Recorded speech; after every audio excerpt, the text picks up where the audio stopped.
এটাকে আসলে সত্যিকারের নাম দিতে হবে গণ আন্দোলন।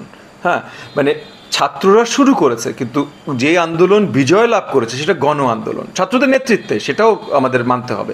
কিন্তু গণ আন্দোলন, সো গণ আন্দোলনে যারা আহত হয়েছেন, যারা নিহত হয়েছেন, যারা ত্যাগ স্বীকার করেছেন, তাদের সবার মূল্যায়ন করতে হবে। এবং আমি আপনাকে এটাও বলতে পারি ভাই, যদি 1000 ছাত্র মরে থাকে তাহলে 1000 নন ছাত্র মরেছে।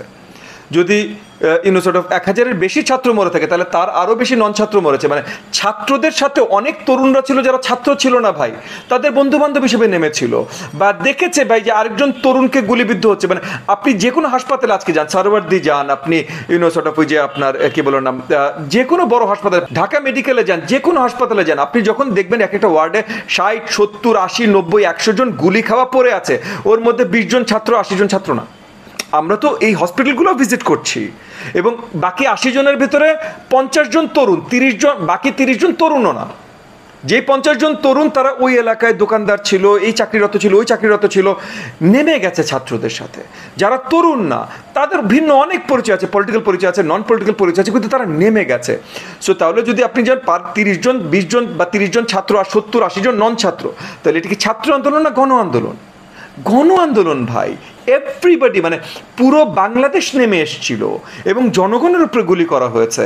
হাজার হাজার নিহত বাংলাদেশের জনগণ হয়েছে।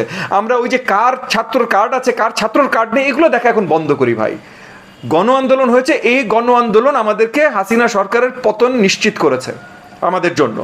তো যারা নিশ্চিত করেছে ভাই, তাদের মূল্যায়ন করতে হবে, তাদের সম্মান শ্রদ্ধা যা কিছু দেবার দিতে হবে।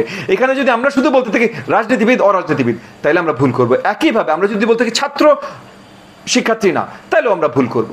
যারা ত্যাগ স্বীকার করেছে তাদের সবার মূল্যায়ন প্রয়োজন। সালাউদ্দিন সাহেব একসময় বাংলাদেশ ব্যাংকের গভর্নর ছিলেন, এবং এই আরও অনেক বিজ্ঞ ব্যক্তিরা আছেন এগুলো নিয়ে কাজ করবার জন্য।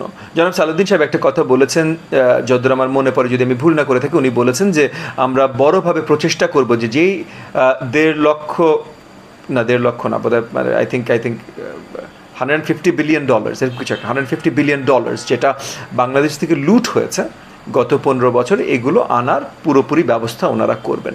সো এগুলো অনেক ধরনের ব্যবস্থা করা যেতে পারে।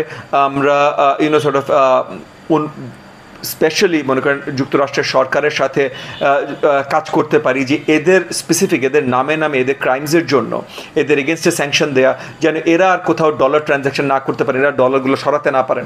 যখন সরাতে পারবেন না, তখন আমেরিকান সরকারের সাথে দখলে এফবিআইয়ের সহযোগিতা নিয়ে আমরা কাজ করতে পারি যে এই টাকাগুলো, মানে এই যে এই ফরেন কারেন্সিগুলো আমরা একসাথে যতখানি আর কি পারি আমরা ট্র্যাক করে তারপর দেশে ফেরত নিয়ে আসে। এগুলো একটু লম্বা প্রসেস হবে যতদূর আমার মনে হয়, বাট এই কাজগুলো আমরা করতে পারি। যারা বাংলাদেশে লুটপাট করেছেন, দেখেন এই যে আজকেও, যেটা একটু আগে বলছিলাম, যে একজনের অফিসে বা ফ্ল্যাটে বা বাসায় বস্তায় বস্তায় শত শত হাজার হাজার কোটি টাকা পাওয়া যাচ্ছে, এগুলো আমাদের ব্যাংকিং সিস্টেমে ফেরত ঢুকিয়ে নেওয়া,